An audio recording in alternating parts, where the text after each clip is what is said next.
Hello friends, welcome to the MPTS academy. I hope आप सभी अच्छे होंगे, पढ़ाई कर रहे होंगे, घर पे सेफ होंगे। देखिए, आज के इस लेसन में हम लोग सोल्व करेंगे एमबी पब्लिकेशन के बुक से सीट नंबर 24।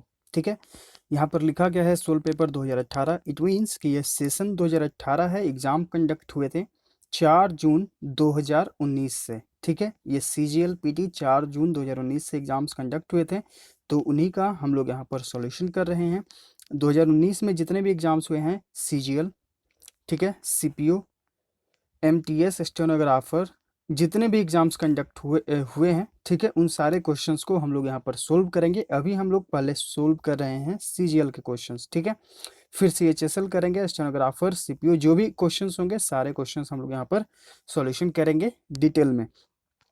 इसके पहले हम लोग 2016 के क्वेश्चंस जो हैं PT और मेंस सारे क्वेश्चन सोल्व कर रहे हैं और लगभग हो चुका है सोल्व यहाँ पर सारे सेट्स। देखिए, इसमें टोटल 46 सेट्स हैं 2016 के क्वेश्चंस। ठीक है, जिसमें से 42 सेट्स ऑलरेडी सोल्व हो चुके हैं। तो आप हमारे प्लेलिस्ट में जाइए, द एमपीटीएस एकेडमी के प्लेलिस्ट सेक्शन में आप जाकर वहाँ पर सारे लेसन्स को देख सकते हैं। सारा आपको इजीली वहाँ पर नेम लिख दिया गया है, MB publication book solution 2016, MB publication book 2019। ठीक है, और इसके अलावा हमारा जो Telegram channel the MPTS academy, वहाँ पे आपको PDF दिया जा रहा है एमबी पब्लिकेशन के बुक से 2011 से 2015 तक के क्वेश्चंस इंग्लिश के। ठीक है, ताकि क्या हो कि हम लोग 2011 से 2015 के क्वेश्चंस और 2016 से 2020 तक के क्वेश्चन, यानी कि लगभग 10 साल के क्वेश्चंस हम लोग सोल्व करके जाएं।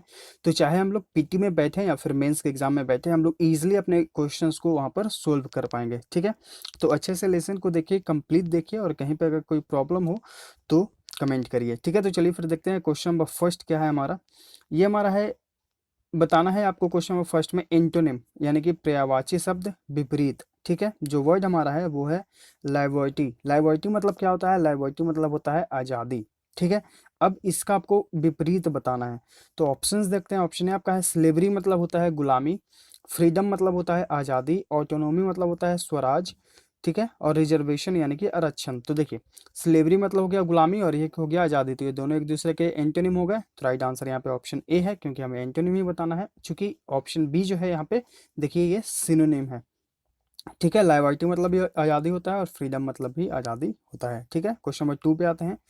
यहाँ पे आपको फिल इन द ब्लैंक करना है। The old man wished to donate, जो बूढ़े व्यक्ति हैं उन्होंने दान करने की इच्छा की। His fill in the blank wealth, यानी कि धन, for the upliftment of the downtrodden. देखिए, अपलिफ्टमेंट एक वर्ड है, इसका मतलब क्या होता है? इसका मतलब होता है उत्थान करना, यानी कि जो, और यहाँ पर जो एक वर्ड है डाउन ट्रोजन, डाउन ट्रोजन मतलब होता है जो कुचले हुए, मतलब कि निचले वर्ग के जो लोग हैं उनका उत्थान करना, यानी कि उनके लिए कुछ अच्छा करने के लिए जो ओल्ड मैन है उन्होंने क्या सोचा कि हम अपने जो धन है मेरा उसे क्या कर दें, डोनेट कर दें। यहाँ पे ऑप्शंस क्या क्या हैं? इमेंस यानी कि अत्यधिक, इल्यूसिव यानी कि भटकाव या फिर भ्रामक। ठीक है, ऑप्शन सी आपका है इंटेंस यानी कि तीव्र, और इमिनेंट मतलब होता है प्रख्यात यानी कि प्रसिद्ध। तो राइट आंसर यहाँ पे ऑप्शन ए हो जाएगा, यानी कि उनके पास जो अत्यधिक, इमेंस मतलब होता है अत्यधिक, यानी कि उनके पास जो अत्यधिक धन था उसे उन्होंने डोनेट करने की विश की। ऑप्शन ए यहाँ पे राइट आंसर है। क्वेश्चन नंबर 3 पे आते हैं। यहाँ पे आपको चूज करना है करेक्टली स्पेल्ड वर्ड, यानी कि 4 ऑप्शंस लिखे गए हैं, उसमें से कोई एक ही जो है करेक्ट स्पेल्ड वर्ड है वही हमें यहाँ पर चूज करना है। ठीक है, आइए देखते हैं। ऑप्शन आपका है कॉन्शियस। देखिए, यहाँ पर जो है इसका जो करेक्ट स्पेल्ड है वो है CONSCIOUS। ठीक है, यानी कि सी के पहले आपको एस लगाना होगा, इसका मतलब होता है सचेत। तो ये तो रॉन्ग स्पेल्ड है, ये एलिमिनेट। ऑप्शन बी आपका है कॉरिजिबल। देखिए, इसका जो करेक्ट स्पेल्ड है वो है CORRIGBLE, कॉरिजिबल, जिसे सुधारा ना जा सके। ठीक है, जिसे सुधारा जा सके। ठीक है, जिसे सुधारा जा सके। इनकॉरिजिबल रहता तो जिसे सुधारा ना जा सके, यहाँ पे कॉरिजिबल है तो जिसे सुधारा जा सके। तो यहाँ पर ये भी एलिमिनेट, यहाँ पर डबल आर होगा। ठीक है, ऑप्शन सी आपका है कॉम्प्लेसेंट। कॉम्प्लेसेंट का जो करेक्ट स्पेल्ड है वो है COMPLACENT। ठीक है, यहाँ पर देखिए एस का जो यूज हुआ है वो सुपरफ्लुअस है, यानी कि अत्यधिक है, तो ये भी एलिमिनेट। इसका मतलब होता है आत्मसंतुष्ट। तो राइट आंसर देखिए एक बच गया हमारा, कंटेम्प्लिवल। इसका मतलब क्या होता है? इसका मतलब होता है घृणित। ठीक है, घृणित। तो यहाँ पर जो है राइट आंसर ऑप्शन डी हो जाएगा। ठीक है, आइए देखते हैं। देखिए सारे वर्ड्स आपके लिए इंपॉर्टेंट हैं। एसएससी में ये क्वेश्चंस हर बार पूछे गए हैं, कंसीएस भी पूछा गया है, कॉरिजिबल आपको ओडब्ल्यूएस में पूछा आता है, कंप्लेसेंट भी आपको ओडब्ल्यूएस या फिर सिनोनिम में भी पूछा गया है। ठीक है, तो सारे वर्ड्स याद करते जाइएगा।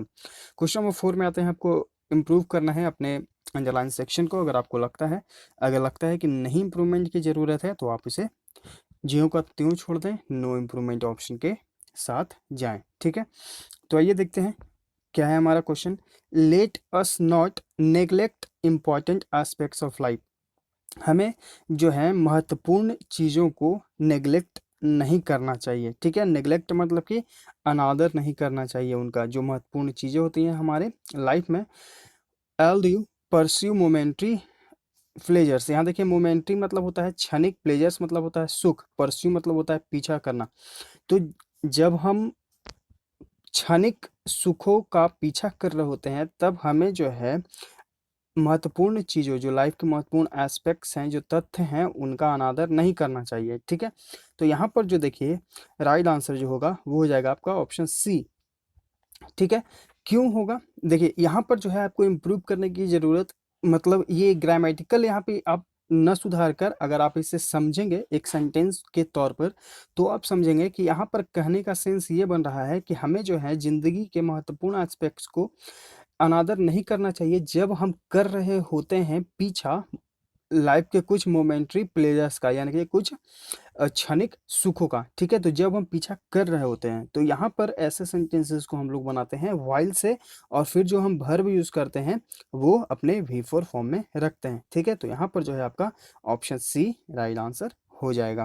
क्वेश्चन नंबर 5 में आते हैं। यहाँ पे देखिए आपको आइटम का अर्थ बताना है। जो आपका अंडरलाइन सेक्शन है वो है आपका आइटम, उसी का आपको यहाँ पर अर्थ बताना है। He kicked up a row when he was denied entry to amusement park. Deny मतलब क्या? वंचित कर देना उसे। अम्यूजमेंट मतलब क्या होता है? जो मन बहलाव वाले पार्क होते हैं, ठीक है, मनोरंजक पार्क, उसे बोला जाता है अम्यूजमेंट। तो देखिए यहाँ पर किक अप रो आपका अंडरलाइन सेक्शन है। इसका मतलब क्या होता है? इसका मतलब होता है मेक अ नॉइज और कमोशन, यानी कि शोरगुल मचाना, उपद्रव मचाना। ठीक है, किक अप रो मतलब क्या होता है? शोरगुल मचाना, उपद्रव मचाना। तो यहाँ पर ऑप्शंस क्या क्या है? क्राई विथ सोरो, यानी कि दुख के साथ रोना। वेटेड इन अ क्यू, यानी कि पंक्ति में जो है उसका इंतजार करना। किक द गार्ड, यानी कि जो गार्ड हैं उनको मारना, लात मारना। और created a first, right answer यहाँ पे ऑप्शन डी है। फर्स्ट मतलब क्या होता है? इसका मतलब होता है शोरगुल मचाना, उपद्रव मचाना। ठीक है, तो राइट आंसर यहाँ पे ऑप्शन डी है। क्वेश्चन नंबर 6 यहाँ पे आपको बताना है एंटोनिम, यानी कि विपरीतार्थक शब्द ट्रांजिएंट। इसका मतलब क्या होता है? इसका मतलब होता है क्षणिक, यानी कि जो कम समय के लिए हो, जिसका आयु कम हो। ठीक है, ऑप्शंस देखते हैं। स्टेशनरी, यानी कि अचल। ठीक है, टेम्पोरल मतलब क्या होता है? टेम्पोरल मतलब होता है अस्थाई। ठीक है, तो ये देखिए सिनोनिम हो गया। सेलेसियल मतलब क्या होता है? आकाशीय। परमानेंट, यानी कि जो अस्थाई हो। ठीक है, तो राइट आंसर यहाँ पे ऑप्शन डी है। एक जो है क्षणिक है, थोड़ी देर में वो खत्म हो जाएगा, और एक जो है स्थिर है, यानी कि वो हमेशा के लिए। ठीक है, तो राइट आंसर यहाँ पे ऑप्शन डी है एंटोनिम के रूप में। क्वेश्चन नंबर 7 यहाँ पे आपको बताना है one word substitution. To give up the throne, इसका मतलब क्या होता है? इसका मतलब होता है गद्दी त्याग देना। अब यहाँ पर देखिए जो इसका राइट आंसर क्या होगा ये देखते हैं। ऑप्शन आपका है बिक्यूत, मतलब होता है बसीहत में देना। ठीक है, ऑप्शन बी आपका है यूसर्प, यानी कि हड़पना। ठीक है, जबकि यहाँ पे गिव अप के बारे में बात हो रही है कि आप खुद से त्याग दिए। कंसाइन, यानी कि सुपुर्द करना। और अब्डिकेट, यानी कि पद को त्यागना, गद को त्यागना। तो राइट आंसर यहाँ पे ऑप्शन डी हो गया। To give up the throne, यानी कि अपने गद्दी को त्याग देना, अब्डिकेट। ठीक है, क्वेश्चन नंबर 8 यहाँ पे आपको देखिए PQRS करना है, यानी कि जंबल सेंटेंसेस को करेक्ट ऑर्डर में उससे जो है सही करना है। तो देखिए ऐसे सेंटेंसेस में हम लोग क्या सीखे हैं कि सबसे पहले हम लोग सारे सेंटेंसेस को, मतलब A B C जो हमारे सेंटेंसेस हैं डी, इनको सबसे पहले पढ़ेंगे, और उसके बाद हम देखेंगे कि हमारा इसमें मेन थीम, मेन सब्जेक्ट क्या बन रहा है। मीन्स कि ये जो चारों सेंटेंसेस हैं उसमें सबसे इंपॉर्टेंट चीज़ मतलब किसके बारे में बात हो रहा है। ठीक है, तो अगर आप इन्हें पढ़ेंगे तो आपको लगेगा, समझ में आएगा कि सोसाइटी के बारे में बात हो रहा है। The society is full of people who think and act differently, यानी कि जो सोसाइटी में कुछ बहुत सारे ऐसे लोग भी हैं जो अलग सोचते हैं और अलग करते भी हैं। ठीक है, तो यहाँ पर जो है सोसाइटी के लोगों के बारे में बात होगा। उसके बाद अगर आप पढ़ेंगे तो सोसाइटी जो है anger and tension are prevalent due to conflicts rising out of these differences. तो इन डिफरेंसेस के कारण क्या होता है कि उनमें टेंशन आती है, क्रोध आता है। ठीक है, ये जो है इन डिफरेंसेस के कारण जो है, यहाँ पर देखिए जो डिफरेंट सोचते हैं, जैसे कि आप और आपके दोस्त सेम चीज़ सोच रहे हैं, ठीक है? और कुछ लोग जो हैं आपसे कुछ अलग सोच रहे हैं, यानी कि विपरीत सोच रहे हैं। तो यहाँ पर देखिए कॉन्फ्लिक्ट होने का एक वजह बन जाता है, क्योंकि आप कुछ और सोच रहे हैं, यहाँ पे कुछ और सोच रहे हैं, आप दोनों में मतभेद है। तो यहाँ पर जो है यहीं पे डिफरेंस जो हो जाता है, इसका वजह से क्या होता है कि एंगर बढ़ जाता है, टेंशन बढ़ जाता है, जिससे मतलब मनमुटाव हम लोग कह सकते हैं, ठीक है? उसके बाद आप आएँगे तो what can we do to avoid anger and provocation, मतलब कि उत्तेजना जो है और क्रोध क्रोध जो है, इसको अवॉइड हम लोग कैसे कर सकते हैं, ठीक है? प्रोवोक मतलब किसी को उकसाना, ठीक है? तो यहाँ पर जो है आप इन चीज़ों को कैसे जो है अवॉइड कर सकते हैं, यानी कि इससे बच सकते हैं, टाल सकते हैं। तो we need to develop in ourselves the capacity for conversation to turn negative experiences into positive thinking, यानी कि आपको जो है अब क्या करना चाहिए कि आपको बैठकर बात करना चाहिए सभी को, तब जाकर जो है हम लोग नेगेटिविटी से पॉजिटिविटी में आएंगे, ठीक है? तो ये हुआ इस पूरे सेंटेंस का मतलब जंबल सेंटेंसेस को अरेंजमेंट में सही हम लोग किए। तो राइट आंसर यहाँ पे ऑप्शन बी है। तो इससे आप लोग खुद से ज़्यादा प्रैक्टिस करें। अगर आप एसएससी सीजीएल मेंस के एग्जाम में बैठेंगे तो आपको 20 क्वेश्चंस वहाँ पर मिलेंगे, ठीक है? तो खुद से प्रैक्टिस करिए, जितना प्रैक्टिस करते जाइएगा आप उसमें इतना बेहतर होते चले जाइएगा, ठीक है? तो अच्छे से प्रैक्टिस करिए। आई होप आपको ये जो हम समझाएं आपको समझ में आ गया होगा। क्वेश्चन नंबर 9 पे आते हैं। यहाँ पे आपको बताना है सिनोनिम, यानी कि पर्यायवाची शब्द। वर्ड क्या है हमारा? रेटिसेंट, यानी कि अल्पभाषी। क्या है? अल्पभाषी, यानी कि जो बहुत ही कम बोलता है। ऑप्शंस देखते हैं। ऑप्शन ए आपका है साइलेंट, मतलब होता है शांत, ठीक है? गैरुलस, यानी कि बकवादी, जो बहुत बोलता है। एक्सट्रोवर्ट, यानी कि बहुमुखी, यानी कि जो अपनी बातों को स्पष्ट रूप से बताता है, बोलता है। कॉन्फिडेंट, यानी कि आत्मविश्वासी। राइट आंसर यहाँ पे ऑप्शन ए है। रेटिसेंट मतलब होता है कम बोलने वाला। तो यहाँ पर जो है साइलेंट जो है एक क्लोज वर्ड है। बाकी यहाँ पर कोई भी ऑप्शन जो है मैच नहीं करेंगे। तो राइट आंसर यहाँ पे ऑप्शन ए है, क्योंकि साइलेंट मतलब होता है शांत और रिटिसेंट का मतलब होता है कम बोलने वाला। तो यहाँ पर थोड़ा सा ऑप्शंस अगर कोई और रहता है इसके जगह पर तो आप लगा सकते थे, लेकिन यहाँ पर जो है सिर्फ साइलेंट ही है, इसलिए हम साइलेंट के साथ जाएंगे। क्वेश्चन नंबर 10 में यहाँ पे आपको है fill in the blank. The committee members, जो कमिटी के मेंबर्स जो हैं, सदस्य हैं, were in the fill in the blank over the budget for the function. तो यहाँ पर क्या थे, आइए पढ़ते हैं पहले। डिफरेंस मतलब क्या होता है? ऑप्शन ए अंतर, ठीक है? डिसेंट मतलब क्या होता है? असहमत, मतभेद। डिफरेंस इसका मतलब होता है सम्मान, तो ये याद करते जाइएगा, इंपॉर्टेंट वर्ड्स हैं सारे। और डिसेंट मतलब होता है वंश, ठीक है? या फिर उद्धव भी होता है। तो यहाँ पर जो है राइट आंसर आपका ऑप्शन बी है, यानी कि जो कमेटी मेंबर्स थे, जो सदस्य थे कमेटी में, वो एक दूसरे से असहमत थे, मतभेद थे। Over the budget for the function, यानी कि फंक्शन के लिए जो बजट बना, ठीक है, उसमें जो है कमेटी मेंबर्स के लोग आपस में डिसेंट थे, यानी कि असहमत थे, उनमें मतभेद था, ठीक है? तो राइट आंसर यहाँ पे ऑप्शन बी है। Question number 11। आई होप आप इसका आंसर अब तक चूज कर चुके होंगे। हम लोग ऑलरेडी सीख चुके हैं। इसमें सेगमेंट आइडेंटिफाई करना है जो ग्रामेटिकल एरर है, ठीक है? देखिए हम लोग सीख चुके हैं ईच ऑफ के बाद जो हमारा नाउन होता है वो अपने प्लूरल फॉर्म में होता है, ठीक है? और जो वर्ब यूज होता है वो सिंगुलर फॉर्म में यूज होता है। वर्ब जो होता है वो सिंगुलर फॉर्म में यूज होता है। तो देखिए ईच ऑफ के बाद जो है हमारा नाउन यहाँ पे प्लूरल है, ठीक है? तो इसमें कोई दिक्कत नहीं। और वर्ब हम लोग क्या सीखे कि प्लूरल फॉर्म में होता है, जबकि यहाँ देखिए जो वर्ब है ये अपने प्लूरल फॉर्म में है। तो इसे हम लोग एलिमिनेट करेंगे, यानी कि ऑप्शन ए जो है यहाँ पर एरर है। हैव की जगह हम लोग क्या यूज करेंगे? हैज का यूज करेंगे, क्योंकि हमें प्लूरल वर्ब को यूज करना होता है ईच ऑफ के बाद। Noun plural, verb singular. Option A यहाँ पे एरर हो गया। आते हैं क्वेश्चन नंबर 12 पे। यहाँ पे आपको बताना है आइटम का अर्थ। जो आपका अंडरलाइन सेक्शन है वो आपका आइटम है, उसी का अर्थ आपको बताना है। The heavy losses in business came like a bolt from the blue. देखिए ये बोल्ट फ्रॉम द ब्लू आ गया। हम लोग जो 2011 से 2015 के क्वेश्चंस हम लोग सोल्व कर रहे हैं, वहाँ पे आपको दिया जाता है सेल्फ एवेल्यूशन टेस्ट, ठीक है? उसमें आपको जो आईपी के लेसन्स दिए गए थे उसमें आपको ये मिल गया होगा। तो आई होप आपको याद होगा। अगर आप रिवीजन कर रहे होंगे, अगर आप रिवीजन नहीं कर रहे हैं तो टेलीग्राम पे उसका पीडीएफ है, और आप चाहें तो यूट्यूब पर हमारे प्लेलिस्ट सेक्शन में जाकर देख सकते हैं। सेल्फ एवेल्यूशन टेस्ट करके बना हुआ है आप उस। तो देखिए यहाँ पर जो आपका राइट आंसर होगा वो कौन सा होगा? एन अनएक्सपेक्टेड डिजास्टर, यानी कि एक जो अनएक्सपेक्टेड डिजास्टर है, संकट है, वो आपके सामने आ गया, ठीक है? तो यहाँ पर जो है राइट आंसर ऑप्शन बी हो जाएगा, यानी कि आपके आशा से परे, अनएक्सपेक्टेड। Question number 13। यहाँ पे आपको चूज करना है करेक्टली स्पेल्ड वर्ड। तो देखिए यहाँ पर जो करेक्टली स्पेल्ड वर्ड है आपका वो कौन सा है देखते हैं। अटेंडेंस। तो अटेंडेंस का जो करेक्टली स्पेल्ड वर्ड है वो है ATTENDANCE, ठीक है। यहाँ पर जो है ई को रिमूव करिए और ए को यूज़ करिए, अटेंडेंस यानी कि हाजिरी। ऑप्शन बी आपका है अबंडेंस यानी कि प्रचुर मात्रा में, तो राइट आंसर यहाँ पे ऑप्शन बी है, ये करेक्ट स्पेल्ड है। बाकी ऑप्शंस देखते हैं।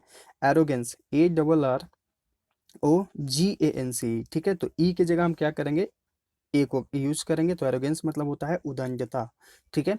और ऑप्शन डी आपका है अपीयरेंस, तो APPERANC यानी कि यहाँ पे डबल पी का यूज होगा। तो अपीयरेंस मतलब क्या होता है, अपीयरेंस मतलब होता है आपकी उपस्थिति, आपका रूप, ठीक है, आपका दिखावट। तो यहाँ पर जो है राइट आंसर ऑप्शन बी हो जाएगा, अबंडेंस यानी कि प्रचुर मात्रा में।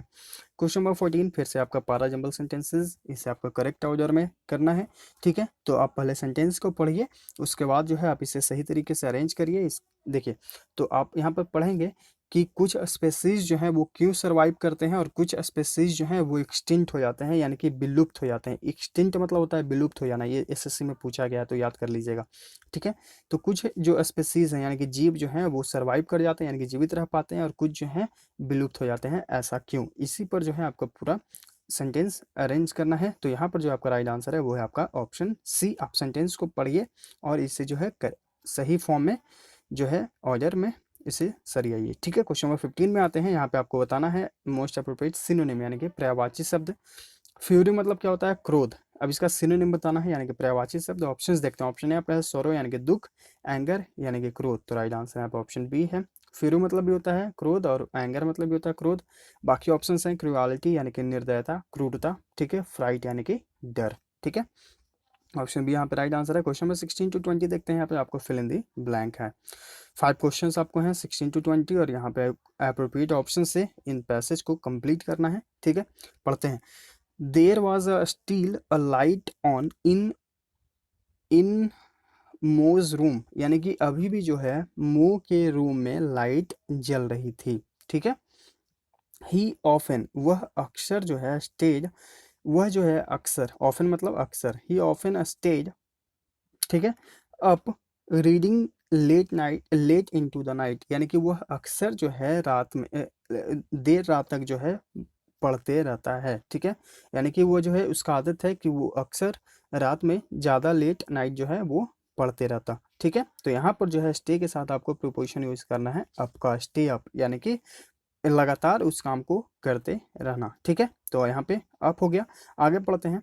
Maggi had inherited her love of books from him.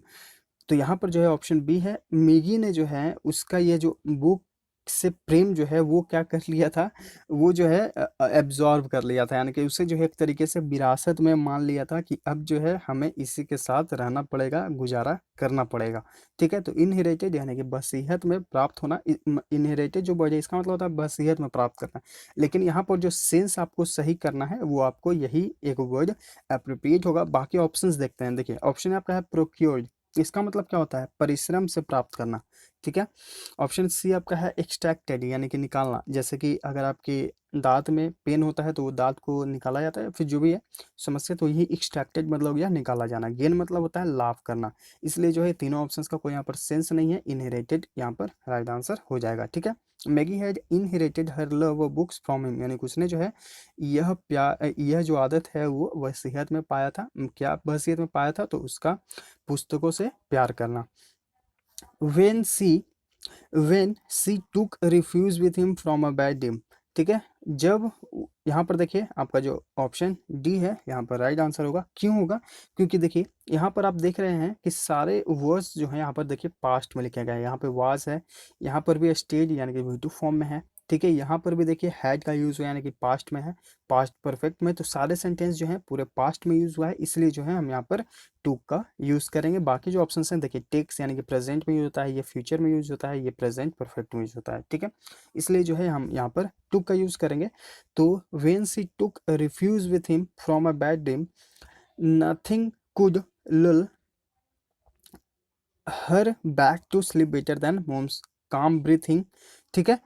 उसके बाद आगे देखते हैं beside her and the sound of the pages turning। तो देखिए इसका अर्थ क्या हुआ, वह इस चीज से जो है नकार नहीं सकती है कि वह उसके साथ ही सोएगी, मतलब कि जो मो का जो शांत ब्रीथिंग है वो उसको ज़्यादा पसंद आता है, जो उसका पेज टर्न करने का आदत है। जैसे कि कोई व्यक्ति बगल में आपके पुस्तक पढ़ रहा है, ठीक है, तो आपको तो आवाज़ वो जाएगा ही जाएगा। तो यहाँ पर वही बात हो रहा है कि वो जो है इसके अलावा उसको आदत हो गया है, मतलब कि उसका जो ब्रीथ है मुंह का, शांत ब्रीथ जो है यानी कि सांस लेना, उसके अलावा जो उसे क्या पसंद आता है, उसका पेज टर्न करना, मतलब कि वो बुक पढ़ते रहता है तो पेज का टर्न होता है। तो यहाँ पर जो है वही बात हो रहा है, ठीक है। तो ये हुआ इस पूरे पैसेज का अर्थ। आगे देखते हैं क्वेश्चन नंबर 21। यहाँ पे आपको देखिए बताना है active to passive voice, active form में आपको इसके बताना है, ठीक है। The hunchback was being laughed at by everyone.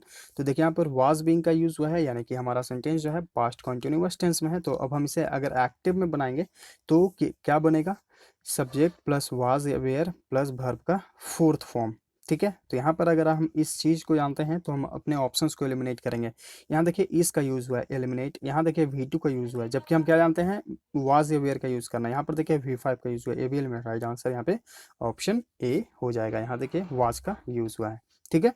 Question number 22, अगर आपके वॉइस में कोई भी वॉइस के किसी भी प्रकार में अगर कोई प्रॉब्लम है तो आप SSC 45 डेज प्लेज में जाएं, हमारा प्लेलिस्ट है, ठीक है, द एमटीएस अकेडमी पे, और उसमें आपको टेंस और वॉइस साथ साथ में बताए गए हैं। तो आप वहाँ पर जाकर इन लेसन्स को सीख सकते हैं, सारे लेसन्स आपको अच्छे से बताए गए हैं। क्वेश्चन नंबर 22 यहाँ पे आपको बताना है one substitution, a trade that is prohibited by law. Prohibit मतलब क्या होता है, प्रोहिबिट मतलब होता है किसी चीज को रोक देना, निषिद्ध कर देना।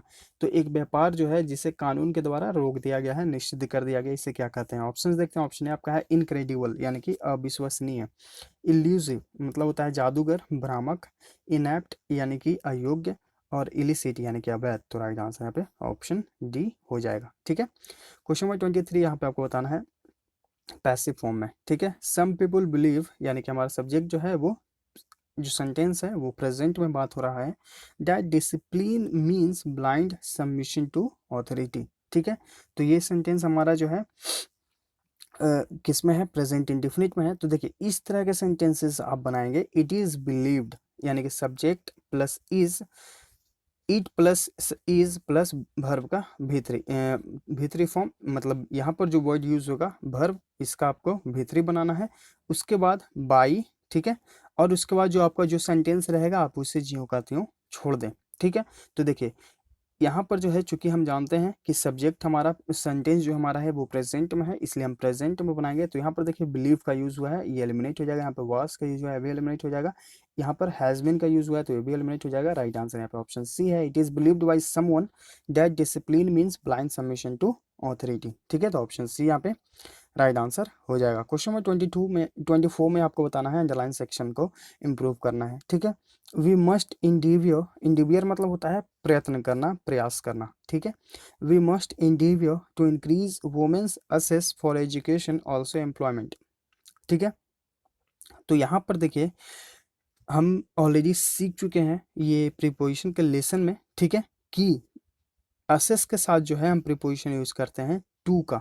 तो ऑप्शन ए आपका एलिमिनेट हो जाएगा, ऑप्शन बी यहाँ पर हो सकता है। आगे देखते हैं, ठीक है। Access to education also employment, तो देखिए यहाँ पे बात क्या हो रहा है कि हम सभी को ये कोशिश करना चाहिए, इंक्रीज मतलब वृद्धि, वुमेन्स के जो एजुकेशन तक पहुँच है उसमें, और जो एम्प्लॉयमेंट है उसमें जो है उनकी वृद्धि हो। तो यहाँ पर ऑल्सो की जगह हम क्या यूज़ करेंगे, और का, यानी कि एंड का, क्योंकि यहाँ पे बात दो चीज़ों के बारे में हो रहा है, एजुकेशन के बारे में और एम्प्लॉयमेंट के बारे में, उनका यहाँ पर असेस हो सके, ठीक है, असेस में वृद्धि हो सके, असेस मतलब कि पहुँच, ठीक है। तो यहाँ पर जो है और का सेंस बन रहा है, इसलिए जो है हम यहाँ पर एंड का यूज़ करेंगे। तो ऑप्शन डी जो है राइट आंसर हो जाएगा। क्वेश्चन नंबर 25, यहाँ पे आपको ग्रामेटिकल एरर को आइडेंटिफाई करना है। If so many catches had not been dropped we would have won the match. ये देखिए कंडीशनल सेंटेंस आ गया। कंडीशनल सेंटेंस हम ऑलरेडी आपको बता चुके हैं। आई होप अगर आपको याद हो तो आप अपना राइट आंसर जो है यहाँ पर चूज कर चुके होंगे कि किस में एरर है, ठीक है। अगर आप नहीं देखे हैं तो SSC 45 डेज प्लेज में जाइए, जो हमारा प्लेलिस्ट है उसमें आपको कंडीशनल सेंटेंस के नाम से लेसन मिल जाएगा, उसमें आप देख सकते हैं, ठीक है। तो यहाँ पर देखिए जो आपका एरर है वो है आपका ऑप्शन बी। यहाँ पर जो है बीइंग का यूज़ नहीं होगा, यहाँ पे यूज़ होगा बीइंग का, ठीक है। तो देखिए ये जो सेंटेंस है, चूंकि आप इसे आप नॉर्मली भी अगर आप समझना चाहें तो आप समझ सकते हैं। If so many catches had not been dropped, यानी कि यहाँ पर अगर आप देखिए इफ को रिमूव कर दीजिए, ठीक है, तो so many catches had not been dropped, तो ये देखिए आपका वॉइस में है, यानी कि someone has sorry someone had dropped so many catches, ठीक है। तो इसका जो अगर आप बनाएंगे पैसिव में तो यही बनेगा, so many catches had not been dropped, ठीक है। तो ये जो है आपको पैसिव वॉइस में चेंज्ड है, आपको इसे सही तरीके से यूज करना था, या फिर आप जाकर कंडीशनल सेंटेंस में भी देख सकते हैं लेसन्स को, ठीक है। तो यहाँ पर जो एरर है आपका ऑप्शन बी हो जाएगा, ठीक है। तो ये हुआ सॉल्यूशन सेट नंबर 24 का। आई होप आपको हर एक क्वेश्चन हर एक वर्ड अच्छे से समझ में आ गया होगा। तो समझाने का तरीका अच्छा लगा तो प्लीज़ लाइक करें, लेसन्स को ज़्यादा से ज़्यादा शेयर करें अपने स्टडी ग्रुप्स में, ताकि और लोग जो है इसे देखें, समझें, सीखें और हमारे साथ जुड़ें। अगर आप नए हैं तो चैनल को सब्सक्राइब कर लीजिए, ताकि आपके पास नोटिफिकेशन जाता रहे, आप अपडेट होते रहें। मिलते हैं आगे के लेसन्स में। Thank you.